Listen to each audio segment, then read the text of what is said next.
Mike Assail from New York City. In the mistake du jour section of the annual report, you mentioned a fundamental rule of economics that you missed. I'd like to know the 2 or 3 most important fundamental rules of economics you habitually get right.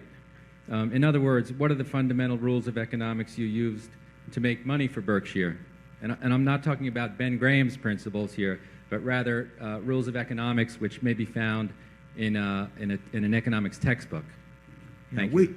We try to, I mean, we try to follow Ben's principles in terms of the attitude we bring toward both investing and in buying businesses. But the most important thing you can, what we're trying to do is we're trying to find a business with a wide and long-lasting moat around it,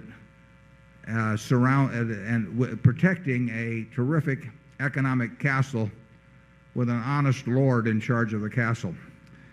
And in essence, that's what business is all about. I mean, you may want to be the lord of the castle yourself, in which case you don't worry about that last factor. But what we're trying to find is a business that, for one reason or another, it can be because it's the low-cost producer in some area. It can be because it has a natural franchise, because of service capabilities. It could be because of its position in the consumer's mind. It can be because of a technological advantage, for any kind of reason at all, that it has this moat around it. And then what we have to decide is all moats are subject to attack in a capitalistic system. So everybody is going to try. If you've got a big castle in there, people are going to be trying to figure out how to get to it. And what we have to decide. And most moats aren't worth a damn in capitalism. I mean, that's the nature of it, and it's a constructive thing that that's the case. But we are trying to figure out why is that castle still standing, and what's going to keep it standing or cause it not to be standing 5, 10, 20 years from now. What are the key factors, and how permanent are they? How much do they depend on the genius of the lord in the castle? And then if we feel good about the moat, then we try to figure out whether the lord is going to try and take it all for himself, or whether he's likely to do something stupid with the proceeds, etc. But that's the way we look at businesses. And,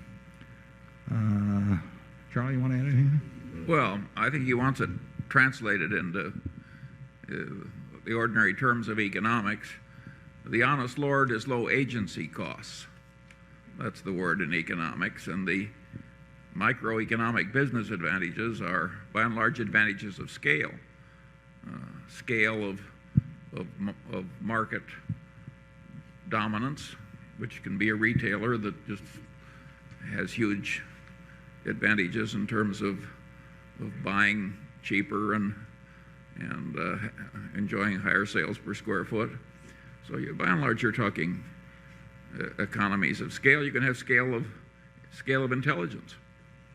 In other words, you can have a lord with enough extra intelligence that he has a big advantage. So by and large, you're talking scale advantages and low agency costs.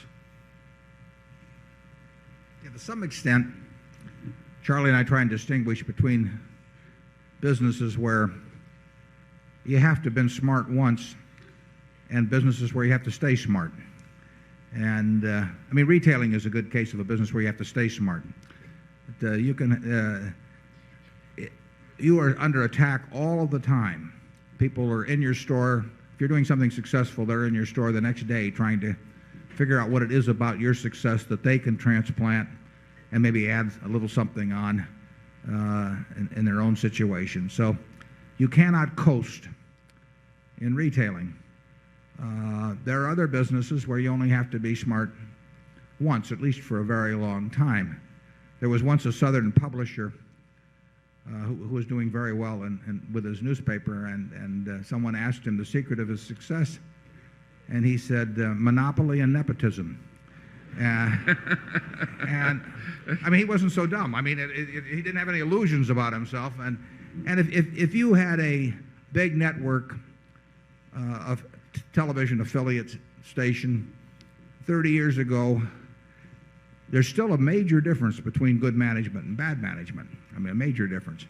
But you could be a terrible manager and make a fortune, basically, because the one decision to own the network TV affiliate overcame almost any deficiency that existed from that point forward. And that would not be true if you were the first one to come up with some concept in retailing or something of the sort. I mean, you would have to be out there defending it every day. Ideally, you know, is you want terrific management at a terrific business, and that's what we look for. But as we pointed out in the past, if you have to choose between the two, get a terrific business. Charlie, any more? No.